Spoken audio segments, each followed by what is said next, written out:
RS brothers లో ఆషాఢం KG sale మళ్ళీ మొదలైంది. మరెన్నో క్రేజీ ఆఫర్స్ ఖైదీ చేయండి ఆర్ఎస్ బ్రదర్స్. ప్రియుడు చేతిలో అత్యంత దారుణంగా హత్యకు గురైంది ఓ వివాహిత. డాక్టర్ బిఆర్ అంబేద్కర్ కోనసీమ జిల్లా రాజోలులో దారుణమైన ఘటన కలవరపాటుకు గురి చేస్తోంది.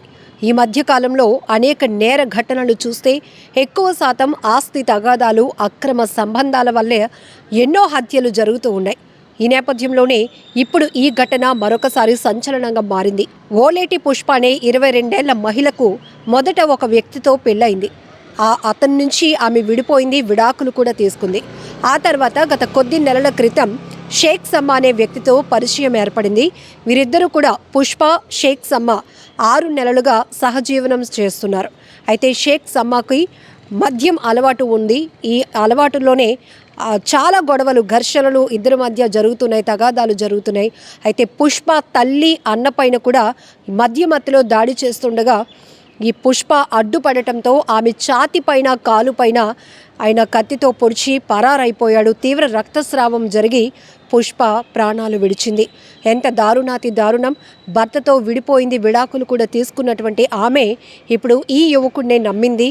తనతో జీవితాన్ని పంచుకోవాలి అనుకుంది, నమ్మింది. కానీ ఇంత దారుణంగా వ్యవహరిస్తాడు అని ఆమె ఊహించలేదు.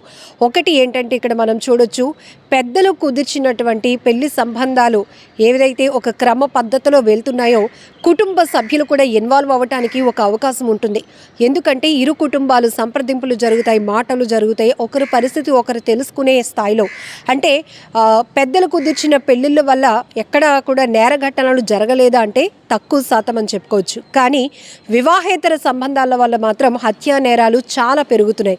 అది కూడా ఈ మధ్య కాలంలో జరుగుతున్నటువంటి నేర ఘటనలు చూస్తే గనక ప్రియుడు మోజులో పడి భర్తను చంపేస్తున్న మహిళల్ని చూస్తున్నాం. అలాగే ప్రియురాలి కోసం, ప్రియురాలి ప్రేమ కోసం భార్యల్ని కూడా అడ్డు తొలగించుకోవాలన్న భర్తల్ని కూడా చూస్తున్నాం. ఈ తరహా ఘటనలు చూస్తూ ఉన్నాం. ఈ నేపథ్యంలోనే ఒకరికొకరు ప్రేమ పేరుతో మరొక వ్యక్తికి దగ్గరవ్వాలనే కారణాలతో భర్తల్నే కాదు, పిల్లల్ని కూడా అడ్డు తొలగించుకోవాలి, ప్రైవసీ పొందాలి అనే దుర్మార్గపు ఆలోచన చేస్తున్న మహిళల్ని కూడా చూస్తున్నాం. ఎంత దారుణాతి దారుణమైన ఘటనలు!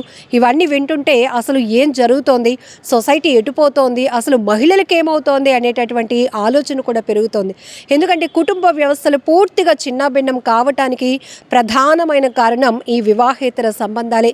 ఈ తరహాలో ఇప్పుడు రాజోలులో జరిగినటువంటి ఈ దారుణ ఘటన కూడా తీవ్ర చర్చనీయాంశం అవుతోంది.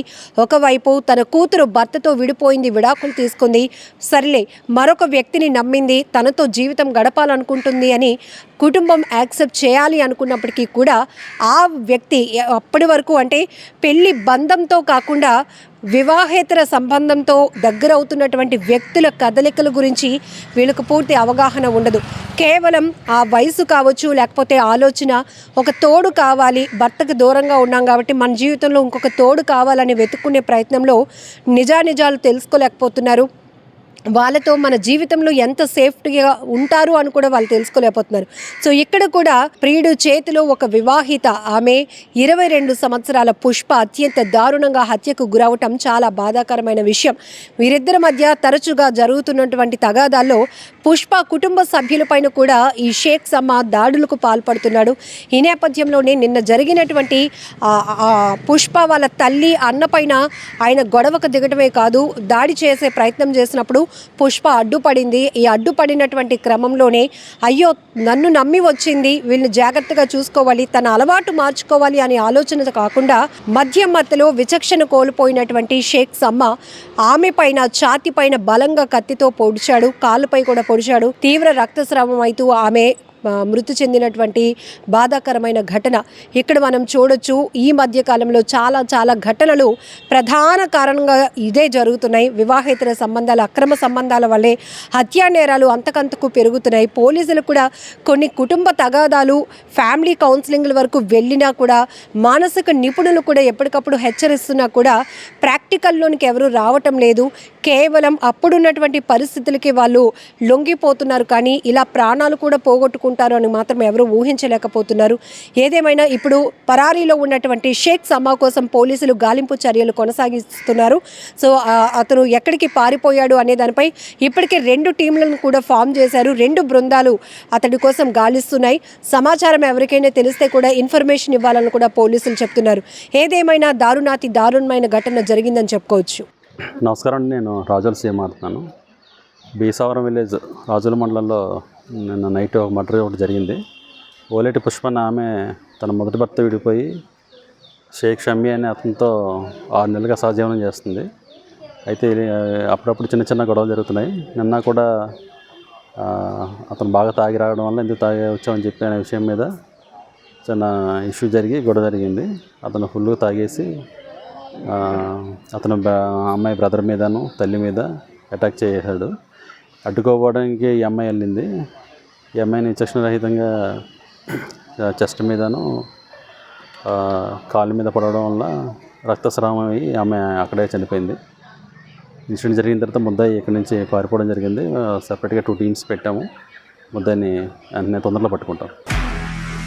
నిజంగా ప్రస్తుతం ఉన్నటువంటి సమాజం దేనికి ప్రయారిటీ ఇస్తుంది? ఆర్థిక సంబంధాల చుట్టూ మాత్రమే తిరుగుతోంది. మళ్ళీ ఎన్నికలంగానే చాలా విరక్తి కలుగుతాం.